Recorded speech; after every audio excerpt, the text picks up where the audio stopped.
A few months ago, I did an episode of Netflix Picks where I talked about a movie called The Secret of Kells. After posting this video, I received a message from a fan letting me know that the filmmaker had just recently released yet another film with the same style of artwork. The movie was called Song of the Sea, and all I knew about it was that it had been directed by Tom Moore, a filmmaker and animator who has quickly become known for both his artistic style and his focus on Irish folklore. Although folklore isn't everyone's cup of tea, Moore's vision of these legends and fables is so wonderfully magical that it makes for some of the most interesting and unique animated films I have ever seen. Recently, I finally had the opportunity to check out Song of the Sea for myself when it was added to Amazon Prime's video service. The second I had some free time to spare, I sat down and watched one of the most beautiful films I have seen in a long time. If possible, I think this movie might even be better than The Secret of Kells. Song of the Sea begins with a quote from the Keats poem The Stolen Child. Some of you may remember this quote from another film, Artificial Intelligence, where Robin Williams performed as a voice actor and spoke these memorable words to a modern-day Pinocchio. Come away, O human child, to the waters and the wild, with a fairy hand in hand, for the world's more full of weeping than you can understand.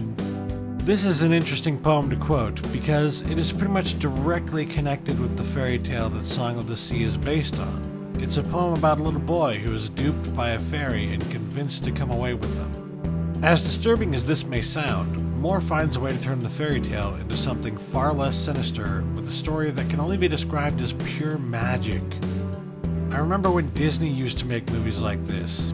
Heck, their entire empire was built on classic fairy tales that have been turned into wonderfully magical experiences.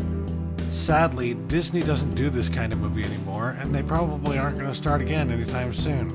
With that in mind, despite the fact that Tom Moore employs an animation style that a lot of people do not enjoy, I have to say that this is the best fairy tale based movie that I have seen in a long time.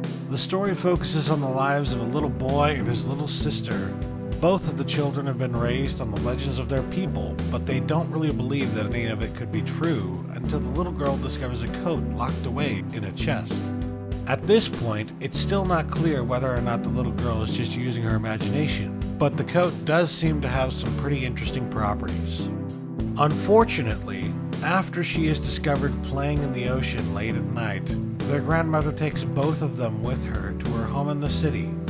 This doesn't last long though, because both of them are unwilling to stay and they use a crudely drawn map to make their way back home. Along the way, they will discover all sorts of incredible things that they never expected to see. I don't want to give anything away, but it's important to note that this is heavily based on Irish folklore, because for whatever reason, that tends to annoy some people. If that isn't a problem, then the animation style may also come as a bit of a shock, as the perspective is fairly flat and circular, requiring you to use your imagination a bit more than usual. That all being said, if you're perfectly fine with all of these things, Song of the Sea is a movie that you absolutely must see. If you long for the days of classic Disney animated films, or you enjoy the work of Hayao Miyazaki, do yourself a favor and check this one out immediately. I give Song of the Sea a 9 out of 10. Thanks for watching, and stay tuned for more reviews from yours truly.